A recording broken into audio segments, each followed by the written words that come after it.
సిద్ధారూఢ మహాస్వామి దివ్య చరణాలకు నమస్కరిస్తూ మౌనయోగి స్థితప్రజ్ఞులైనటువంటి జగద్గురు గురునాథారూఢ స్వామి దివ్య చరణాలకు నమస్కరిస్తూ ఈ బ్రహ్మ విద్య ఆశ్రమ సంస్థాపకులైనటువంటి పరమహంస పరివ్రాజకాచార్య పరమపూజ్య శ్రీ వీరభద్రేశ్వర మహాస్వామి దివ్య చరణాల బిందువులకు అనేక కోటి దండప్రములు ఆచరిస్తూ యా దేవీ సర్వభూతేషు మాతృరూపేణ సంస్థిత నమస్తస్తే నమస్తస్తే నమస్తస్తే నమో నమః అన్నట్టుగా ఆ జగజ్జని దివ్య చరణాల ముందుకు నమస్కరిస్తూ నా ఆరాధ్య దైవమైనటువంటి విశ్వకుటుంబీ సాధు చక్రవర్తి పరమహంస పరివ్రాజకాచార్య పరమపూజ్య అప్పాజీ యొక్క దివ్య చరణాలకు నమస్కరిస్తూ స్తోత్రీయ బ్రహ్మనిష్ఠులైనటువంటి పరమపూజ్య విద్యానంద భారతీ స్వామి దివ్య చరణాలకు నమస్కరిస్తూ స్తోత్రీయ బ్రహ్మనిష్ఠులైనటువంటి పరమపూజ్య శ్రీ ప్రణవానందగిరి గురుస్వామి దివ్య చరణాలకు నమస్కరిస్తూ జగతః పితరౌ వందే పార్వతీ పరమేశ్వరు పార్వతి పరమేశ్వర స్వరూపులైన మీ అందరి చరణాలను నమస్కరిస్తూ శివాయ గురవే నమః.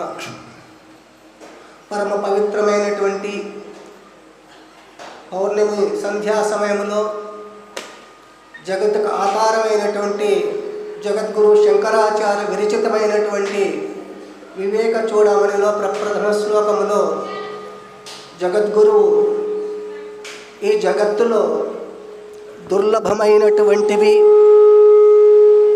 చాలా దుర్లభమైనటువంటిది ఏది అంటే దొరకనటువంటిది, దొరికిన దాన్ని సార్థకం చేసుకోవాలంటే అందువల్ల ఒక దగ్గర చెప్తారు, మానవ జన్మ అంటే సామాన్యమైన జన్మ కాదు.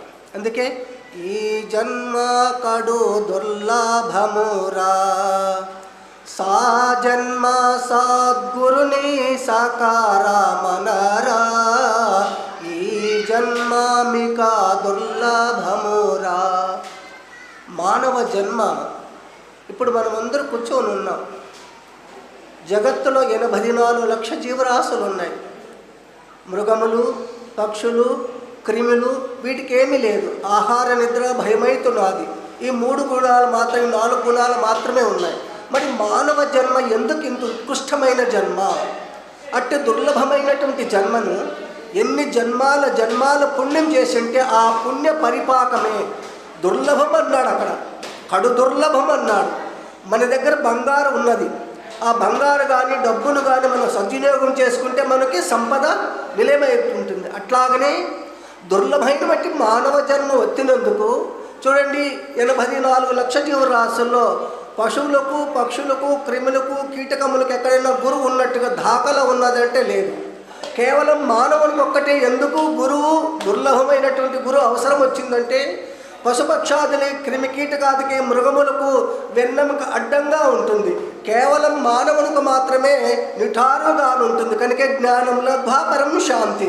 ఈ జన్మలోనే, ఇప్పుడే, ఇక్కడే సద్గురు సన్నిధిలోనే మానవ జన్మ సార్థకం చేసుకోవచ్చు. మన దగ్గర డబ్బు ఉందనుకోండి, దాన్ని దేనికి వాడుకుంటే నీ జన్మ సార్థకం అవుతుంది అంటే మంచి పనులకు, పుణ్యకర్మలకు, సాధ్యమైనటువంటి కర్మములకు అటువంటి డబ్బును మనం సార్థకం చేసుకుంటే అట్లాగనే మానవ జన్మ కూడా వచ్చింది. వచ్చినటువంటి మానవ జన్మ ఎక్కడికి వెళ్తే ఇది భవ్యమవుతుందంటే సద్గురు చరణారవిందములను ఆశ్రయించిన జన్మయే మహా దుర్లభమైన జన్మ. ఎవరైతే సద్గురు పరమాత్మను ఆశ్రయిస్తారో అందువలనే మనుష్యత్వం, ముముక్షత్వం, మహాపురుష సంశ్రయ. నరుడు నారాయణుడు కావాలంటే భర్గో నారాయణ హరి. నిత్యమైనటువంటిది, సత్యమైనటువంటిది, వ్యాపకమైనటువంటిది, అంతటా ఉన్నటువంటి ఆ పరమాత్మ నీ స్వరూపము నీవను తింటూ, నీవను వేరిస్తూ, నీ మధ్యస్థం ఉండి నీ జన్మను రహిత్యం చేయడానికి మరలా తల్లి గర్భములో ప్రవేశించుకోకుండా ఉండాలంటే ఎవరిని ఆశ్రయించాలి? అప్పుడే మానవ జన్మ ఉత్కృష్టత అవుతుంది, మానవ జన్మ విశేషమవుతుంది. జన్మ ఎత్తినందుకు నువ్వు ఎవరిని ఆశ్రయించాలి?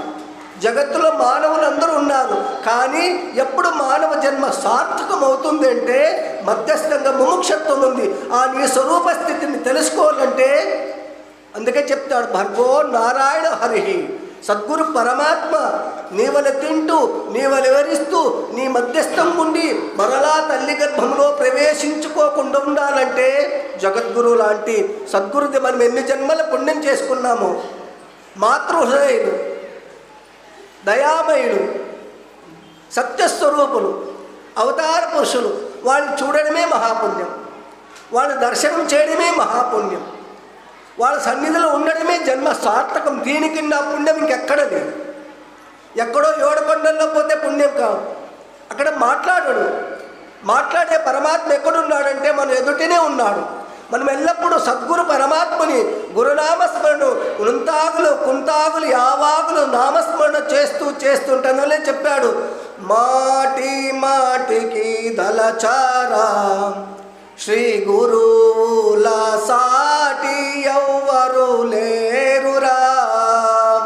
ఆ సద్గురు పరమాత్మను మనం ఆశ్రయిస్తే ముముక్షత్వం నీ స్వరూప స్థితిని తెలుసుకోవడానికి. అందువలనే శ్రద్ధా భక్తితో త్రికణమూర్తి. అందువలనే అన్నమాచార్యులు ఒక్క మాట అంటాడు, ఎన్నడూ విజ్ఞానమిక నాకు. ఓ పరమేశ్వర గురుదేవ, నా స్వరూప స్థితి నాకు ఎప్పుడు కలుగుతుంది? చెవి చెప్తే వినదు, కన్ను చెప్తే వినదు, నోరు చెప్తే వినదు, ఒకదానికొకటి విరుద్ధంగా ఉన్నది. ఎన్నడూ విజ్ఞానమిక నాకు విన్నపమిదే శ్రీ వెంకటేశ.